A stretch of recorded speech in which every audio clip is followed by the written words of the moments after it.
That's it. कितने आए? 7 लोग क्या ट्रेन करने वाला है? पोस्टीरियर चेन पूरी, back radial, triceps, glutes, hamstring. सारे मसल्स ट्रेन करने के पीछे का रीज़न क्या है? दिन कम बचे और जो ज़्यादा लैग कर रहे होंगे उन पे अकॉर्डिंगली वैसे ट्रेन करेंगे, सो दैट कुछ मिस ना हो। एंड उतना ज़्यादा लाइक फेलियर तक ट्रेन भी नहीं करना कि वो रिकवर ही ना कर पाए। सो जस्ट हल्का हल्का टच करना है and then will keep on switching. आज पीछे का, कल सामने। अच्छा ठीक है। अब जैसे लाइक अब जो 28 को हमारा सेशन होगा, ठीक है, और वैसा नहीं होगा जैसे लाइक एवरेज नॉर्मल लोग ट्रेन करते हैं कि फुल थ्रॉटल, वो कभी रिकवर ही नहीं कर पाएगा, समझ रहे हो? तो जब उस दिन हम ट्रेनिंग करेंगे 2 से 3 रेप्स इन रिजर्व, उस तरह से रहेगा। अच्छा ठीक है। Just to like push blood. Gym के अंदर एसी नहीं है इसलिए गर्मी थोड़ी ज़्यादा लगेगी, लेकिन कोई दिक्कत वाली बात नहीं है। एटलीस्ट ये जिम अच्छा है जिसके अंदर हमें शूट करने को मिल रहा है और अगर हम चाहें तो फिर पोजिंग भी कर पाएंगे, इसलिए कुछ अच्छी बात है इस जिम की और कुछ पेनफुल बात है। लेकिन अभी थोड़े दिन ही बाकी है कंपटीशन को, इसलिए हमें एडजस्ट करना होगा। सिर्फ ये कंप्लेन करके कि जिम के अंदर एसी नहीं है, हम लोग बैठ नहीं सकते, अभी वो सारी चीज़ें करनी होगी जिससे हमें वो प्रो कार्ड मिल सके। और मैंने इस चीज़ के बारे में सोचा कि एग्जैक्टली मेन गोल क्या होना चाहिए इस कॉम्पिटिशन को लेकर, तो मुझे सर के साथ पहले शेयर करना होगा क्योंकि मुझे उनका पर्सपेक्टिव भी जानना है। चेस्ट आउट रखो, नीज हल्के से सॉफ्ट रखो और ग्लूट्स पूरे पीछे पुश कर दो, चेस्ट बाहर रख के पूरी। आप लाइक सीधी रखते हो ना तो बैक उतनी टाइट रह नहीं पाती है, तो लोअर बैक आपकी इसीलिए ज़्यादा थिक है। अच्छा, तो फिर बैक को मैं थोड़ी सी टेढ़ी रखूँ, ऐसा बोल रहे हो आप? नहीं, ज़्यादा आर्च रखूँ? यस। अच्छा ठीक है। और सारा ध्यान कॉन्ट्रैक्शन पे। एक्सीलेंट। सर 2 पर्सपेक्टिव्स होते हैं compete करने के पीछे। एक तो ये होता है कि मैं जाऊंगा और मैं ज़रूर जीतूंगा, और दूसरा ये होता है कि मैं जाऊंगा और कुछ सीखूंगा। नंबर आए तो ठीक, लेकिन मेरा मेन फोकस सीखने का रहेगा। देखो, सीखने के लिए आपके पास पूरा साल पड़ा होता है जब आप प्रेप स्टार्ट करते हो, ठीक है। जिस बंदे ने पूरे साल मेहनत की है, मैं मान ही नहीं सकता कि कोई भी उसको आके उड़ा के चला जाए या उसकी प्लेसिंग ना आए। अगर आपने 12 महीने अपने बॉडी बिल्डिंग प्रेप को दिया, देयर आर चांसेस कि आप जीतो। अगर हम एक एवरेज इंसान का एग्जांपल लें जिसके जीन्स उतना अच्छे नहीं हैं, सिर्फ 2-3 साल से ट्रेनिंग कर रहा है, फर्स्ट टाइमर है, चांसेस उसके असल में कम है कि वो जीतेगा। तो फिर उस केस में अगर वो ऐसा पर्सपेक्टिव रखेगा कि मैं कुछ सीखूंगा इस शो में से, तो फिर वो ज़्यादा बेहतर नहीं रहेगा। क्या देखो, उसके लिए मैं आपको एग्जांपल दूंगा। आप 5 साल से ट्रेनिंग कर रहे हो। हाँ, 5 साल हो गए। यहाँ ऐसे लोग भी हैं जो 20 साल से ट्रेनिंग कर रहे हैं बट ऐसे फिजिक नहीं है। इट्स ऑलवेज लाइक कि आप काम कर किस नीयत से रहे हो, ठीक है। अब आपने जब स्टार्ट किया, जुनून था, जैसा भी था, जो भी आपने स्टार्ट किया वो ऑन पॉइंट था, जिसकी आपकी बॉडी को ज़रूरत थी और बॉडी ग्रो हुई भी, ठीक है। यहाँ पे ऐसे लोग हैं जो 10-10 सालों से ट्रेनिंग कर रहे हैं बट उनका 1 इंच मसल गेन नहीं होता है। तो आप चीज़ें कर कैसे रहे हो वो बहुत मैटर करता है। अभी लाइक प्रेप ही किया, लाइक आई गेस 10 मई से पहले बॉडी कुछ और थी, ठीक है। ऑल ऑफ अ सडन थोड़ा सा लाइक फूड स्विच किया, वहाँ से कैलोरीज हटी, 3 दिन में बॉडी चेंज हो गई थी। वो तो है। तो आपको अपनी बॉडी समझना ज़रूरी है और प्लस ऑन पॉइंट रह के काम करोगे, प्लान पे रह के काम करोगे तो जीत 99.9% पक्की रहेगी। तभी हारोगे अगर सामने वाला बंदा आपसे ज़्यादा मेहनत करके आया है। चलो 8 बना लो और सारा ध्यान यहाँ पे, चेस्ट बाहर रहेगी।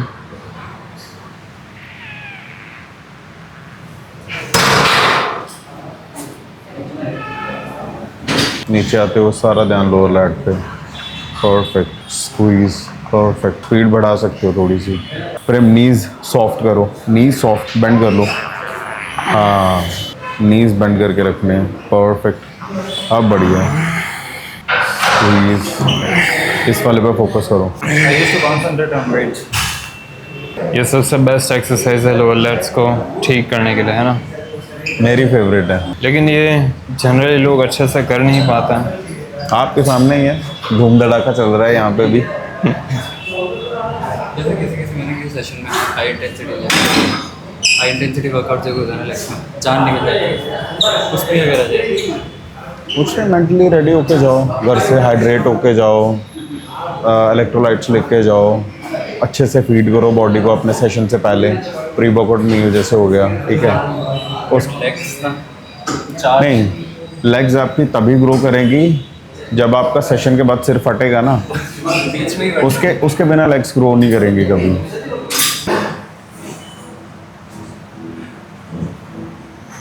नॉर्मली हमारे डाइट के अंदर कार्बोहाइड्रेट्स बहुत कम रहते थे, लाइक ओट्स हो गए तो फिर वो सिर्फ 20-20 ग्राम मिलते थे, 20 ग्राम सुबह और 20 ग्राम शाम को, रात को 200 ग्राम राइस मिलते थे। लेकिन अब वो दोनों ही सोर्सेज ऑफ कार्बोहाइड्रेट्स को हम लोगों ने रिमूव कर दिया है, इसलिए अभी कार्बोहाइड्रेट्स बहुत कम है। सिर्फ सब्जियों में से कुछ कार्बोहाइड्रेट्स मिलते हैं और टोफू में से और थोड़े पपैये में से, इसलिए कार्बोहाइड्रेट्स के बिना वर्कआउट करना और भी ज़्यादा मुश्किल हो रहा है। बहुत जल्दी बॉडी फटीग फील करने लगती है, पुश करना मुश्किल हो रहा है और पंप ना के बराबर आ रहा है। पंप नहीं आ रहा लेकिन फिर भी बॉडी ड्राई दिख रही है, इसलिए श्रेडेड लग रहा हूँ। लेकिन वो जो ऑफ सीजन में फीलिंग आती है पंप की, फुलनेस की, वो फ़िलहाल तो बिल्कुल नहीं है। परफेक्ट, बहुत बढ़िया। ये भी मेरी फेवरेट एक्सरसाइज है, रोप के साथ रोप पुलोवर्स और रोइंग, लोअर अपर बैक दोनों के लिए। इसमें लेकिन प्रोग्रेसिव ओवरलोड कैसे कर सकते हैं? स्टेबिलिटी तो है नहीं कुछ इस पे अरे आपके जिम में वो सेटेड मशीन होगी ना, तो उस पर ट्रायंगल बॉम्बर हटा के रोप लगा दो। नहीं, और इस मतलब- पे आप हैवी नहीं जा सकते। हाँ, मतलब वही इस बोल पे आप हैवी नहीं जा सकते। इस पे वैसा नहीं होगा कि आप आज 4 प्लेट्स कर रहे हो तो किसी दिन पूरा डाल दोगे, लाइक फुल स्टैक, पॉसिबल नहीं है। जैसे वेट बढ़ेगा आपका वैसा कॉन्ट्रैक्शन आएगा नहीं, और ये कॉन्ट्रैक्शन बेस्ड एक्सरसाइज है। अच्छा, ठीक है। और एक चीज़ थी, जैसे कि आपने बोला कि इनको लेग्स फ्लेक्स करने में दिक्कत आती है जब भी वो पोजिंग करते हैं तब, तो फिर ऐसा क्यों होता है? क्योंकि उन्होंने वो किया प्रैक्टिस नहीं है, ध्यान नहीं है उतना, मसल माइंड कनेक्शन उतना अच्छा है नहीं है, कभी पोजिंग प्रैक्टिस नहीं की। अब आप देखो, जैसे आप आज लेग्स फ्लेक्स कर रहे हो, ऐसे आप 2 साल 3 साल पहले थोड़े ना कर पाते थे। नहीं कर पाता था। With practice, posing is all about practice. आप प्रैक्टिस करते जाओगे, आपका कंट्रोल बढ़ता जाएगा। अच्छा, अब प्रोफेशनल एथलीट्स वो इतनी फ्लॉलेस पोजिंग कैसे कर लेते हैं? 10 साल हो गए उसको पोजिंग करते हुए। तो फिर इन्होंने पोजिंग प्रैक्टिस नहीं की थी, ऐसा नहीं कुछ की है। है? मतलब लास्ट में डिसाइड एक किया होता था। है पोजिंग प्रैक्टिस करना, आप शीशे में देख रहे हो कि मेरा पोज खराब कहाँ पे लग रहा है, आप उसको ठीक करने की कोशिश करते हो। एक होता है आप शीशे के सामने खड़े हो कि आपकी बाइसेप अच्छी है, उसका कोई मतलब नहीं है। आप शीशे के सामने जाओ, आप पोज करो एंड देन खुद देखो कि कमियां कहाँ पे है, और मेरा कितना, किस एंगल पे मेरी बॉडी ज़्यादा सुंदर दिख रही है। मान लो आप ही आपके जज हो फिर कि यहाँ से मुझे कोई बंदा देख रहा है एंड मुझे इस एंगल पे अपनी बॉडी को रखना है कि बहुत ज़्यादा सुंदर दिखे और जो मेरे फ्लॉज भी हैं वो छुप जाए। पोजिंग तो है ही ये है कि आप अपने फ्लॉज कैसे छुपा पाते हो उसमें।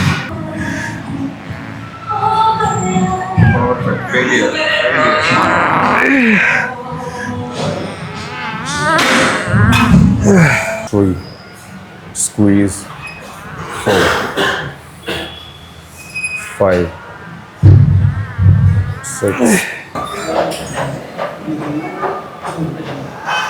Now you will feel.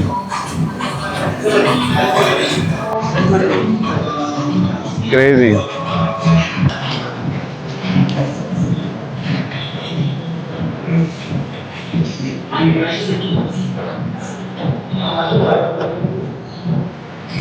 Good shredded days. हाँ, ऐसा तो अच्छा है। बहुत क्रेजी। तो 2-3 दिन हो रहा है और बेटर हो जाएगा।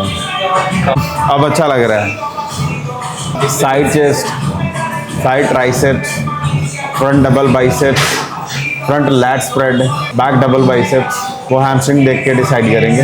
इनमें तो कोई आगे पीछे भी नहीं होगा, नॉट अ सिंगल वन। मतलब पोज ऑन, सारे क्लीन स्वीप, काफ जाते एकदम सारे स्ट्राइएशंस बाहर आ जाएंगे, फुलनेस आ जाएगी, अच्छा, बिग बॉडी पार्ट भी तगड़े लगेंगे। बस कार्बोहाइड्रेट्स खाने की देर है। 1-2 मील्स में ही आपको फील होना शुरू हो जाएगा, लाइक थोड़ा सा लाइक स्ट्रॉन्ग मसल्स फील होना शुरू हो जाएंगे।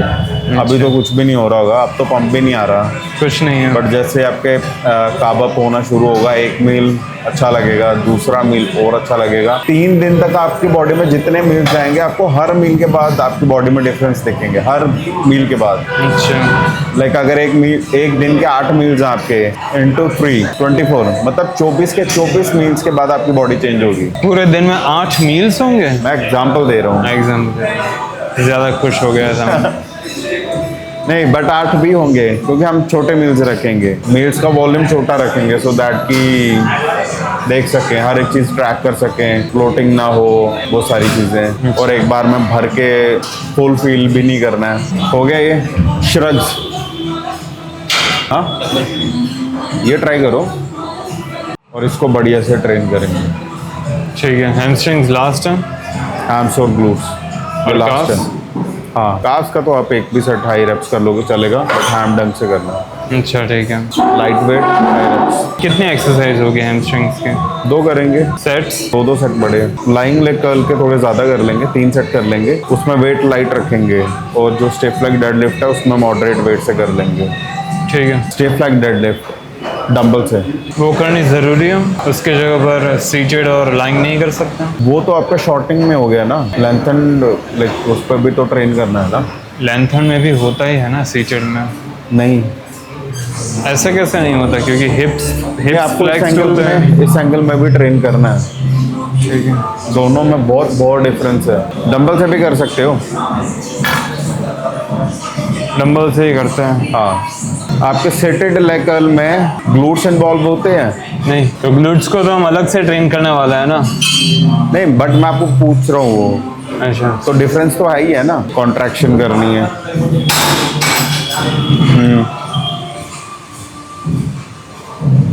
ये चीज़ आपने इंडिया में ही सुनी होगी, या जो क्या बोल सकते हैं वो इंस्टाग्राम वाले जो गुरुजी होते हैं, कभी आपने फिलिप के मुंह से सुना कि आज मैंने लेग कर्ल किया है और मैं हैमस्ट्रिंग लाइक स्टिफ लेग या वैसा वाला कोई मूवमेंट नहीं करूँगा? आपको हर एंगल से ट्रेन करना है, जहाँ से भी आपको कमी दिख रही है। जब आप स्टिफ लेग डेडलिफ्ट करते हो या आर्डियल करते हो, आपके एडक्टर्स भी तो दिखते हैं उसमें, बट वो चीज़ आपको आपके लेग कर्ल्स में नहीं दिखेंगी। अच्छा। अब इसमें जब लेंथन पोजीशन होती है इसकी, लाइक जब आप खड़े हो जाते हो, ठीक है, तो उस टाइम पे तो लाइक आपके ग्लूट्स भी इन्वॉल्व हो जाते हैं, बट वो चीज़ आपकी सेटेड लेग कर्ल में कभी होगा ही नहीं। वो तो है।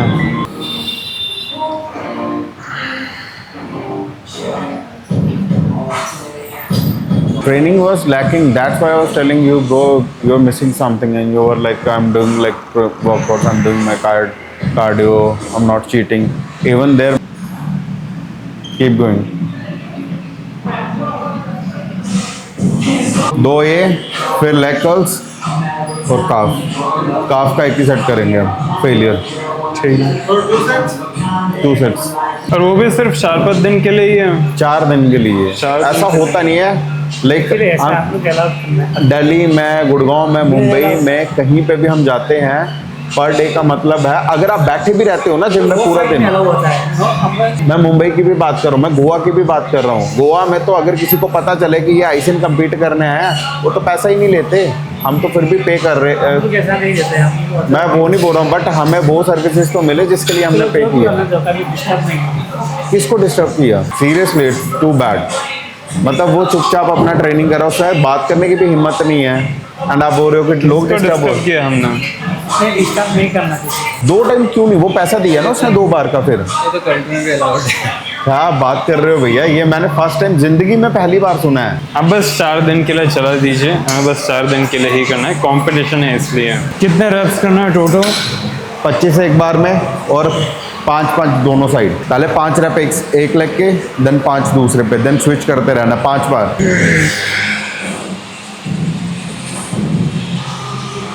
Bangalore is crazy.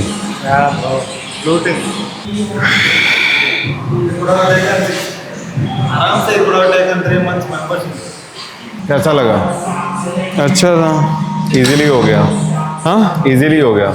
हाँ, हो तो गया इसलिए। अभी ये जो जिम के ओनर थे वो हमारे पास आए थे और बोल रहे थे कि इस तरह से हम लोग पूरे दिन में 2 बार जिम में आकर वर्कआउट नहीं कर सकते, क्योंकि वो जिम की पॉलिसी के अगेंस्ट है, जो थोड़ी अजीब सी बात है। लेकिन ये पूरे दिन में हम लोगों ने सबसे अजीब सी बात नहीं सुनी। इससे पहले हम लोग सुबह अराउंड 3 जिम के अंदर हम लोग घूमे थे, और कुछ जिम में तो ऐसा बोला था कि हम लोग कैमरा भी नहीं ला सकते, शूट नहीं कर सकते। बहुत अजीब सी पॉलिसीज चल रही है जिम के अंदर, जिसकी वजह से शांति से हम लोग शूट नहीं कर सकते, शांति से हम लोग मेहनत नहीं कर सकते ICN में प्रो का जीतने के लिए। लेकिन ठीक है, एटलीस्ट वो अब मान गए हैं। अब अगर मैं पूरे दिन में 2 बार आऊँगा तो फिर चल जाएगा, जो हम लोगों ने थोड़ा सा जुगाड़ किया था। तुम भी किसी जिम के ओनर हो तो फिर अगर तुम्हारे जिम में इस तरह से कोई एथलीट आए जो ICN की प्रिपरेशन कर रहा हो, जो इवन अगर फेमस ना हो या तो फिर उसकी बॉडी उतनी अच्छी ना हो, तो फिर एटलीस्ट उसे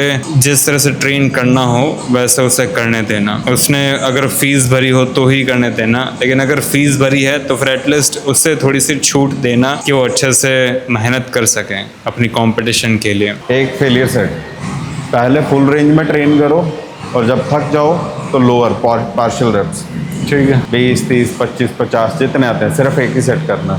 स्टार्टिंग में जब सर ने मुझे इस तरह से ज़्यादा रेपिटेशंस परफॉर्म करने को बोला था, हैमस्ट्रिंग्स के लिए, एडक्टर्स के लिए, एबडक्टर्स के लिए, तो फिर जो सबसे यूनिक चीज़ मैंने नोटिस की थी वो ये थी कि जब मैं बैक डेल बाइसेप पोज कर रहा हूँ तो फिर अपनी हैमस्ट्रिंग्स को एंगेज करना कुछ ज़्यादा ही आसान हो गया था। लाइक मैं बस पीछे घूम सकता हूँ और मैं सोच सकता हूँ कि हैमस्ट्रिंग्स को फ्लेक्स करनी है अपनी बाइसेप्स की तरह, बस ऐसे ही मैं कर पाता था। इसलिए ज़्यादा रेप्स में कुछ जादू है तो सही। Better muscle mind connection. Exactly. And ऐसा मैं,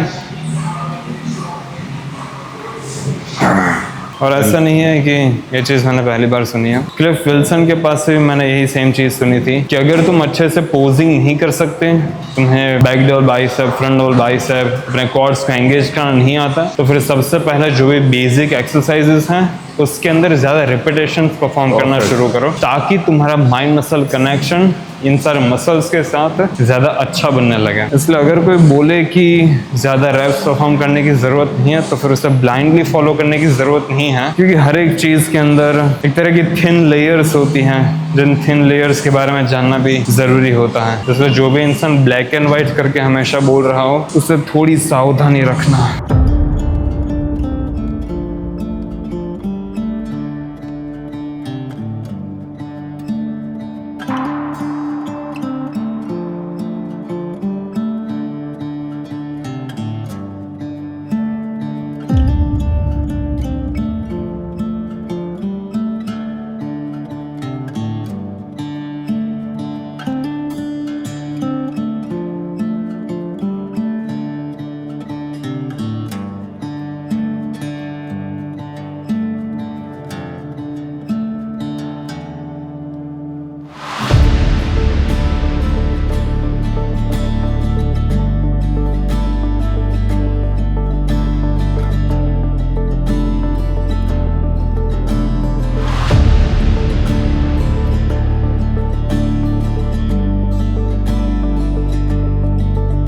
वर्कआउट के स्टार्टिंग में सबसे पहले मेरे दिमाग में यही ख्याल आया था कि ये पूरा वर्कआउट मैं ख़त्म कर भी पाऊंगा या नहीं, क्योंकि एनर्जी बिल्कुल नहीं थी और बहुत अजीब सा फील हो रहा था, क्योंकि कार्बोहाइड्रेट्स बिल्कुल है नहीं मेरे खाने में। लेकिन फिर मुझे एक चीज़ याद आई कि मैं इस तरह का इंसान हूँ कि बहुत जल्दी शिफ्ट नहीं कर पाता, कभी कभी जो मैं धीरे धीरे करके सुधारने की कोशिश कर रहा हूँ। अगर मैं जिम में भी जाऊँगा तो फिर मेरे दिमाग में कभी कभी ये ख्याल आने लगता है कि वो जो बिजनेस रिलेटेड चीज़ थी वो कंप्लीट हुई या नहीं हुई, या कुछ और विचार आएंगे, लेकिन मैं पूरी तरह से बॉडी बिल्डर नहीं बन पाता। आज कहीं ना कहीं वापस से मैंने अपने दिमाग को फोर्स किया, अपने दिमाग को ट्रेन किया कि अगर तुम कोई एक चीज़ कर रहे हो तो फिर उसे पूरी तरह से करनी होगी, और अगर नहीं की तो फिर वाट लग जाएगी।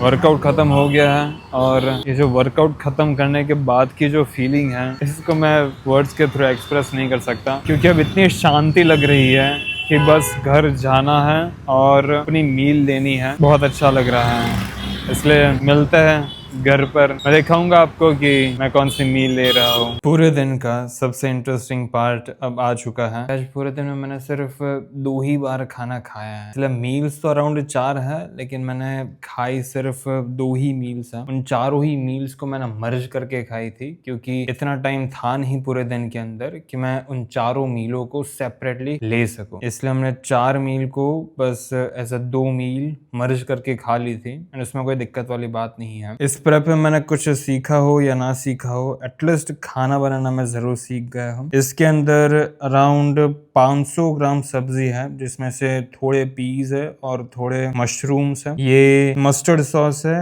ये पुदीना का सॉस है, ये आम का अचार है, ये चाट मसाला है, ये ककड़ी, ये लो कैलोरी नूडल्स, और इसके अंदर अराउंड 300 ग्राम टोफू होगा। अब इस मील को मैं अच्छे से खाऊंगा और फिर शांति से हम लोग पोजिंग प्रैक्टिस करेंगे, ताकि स्टेज के ऊपर हमारी पोजिंग और ज्यादा अच्छी आए। दिमाग काम नहीं कर रहा अब। एंड उसके बाद हम लोग कुछ पोजिंग प्रैक्टिस करेंगे। आज के लिए इतना ही। अगर ये वीडियो पसंद आया हो तो लाइक एंड सब्सक्राइब कर देना।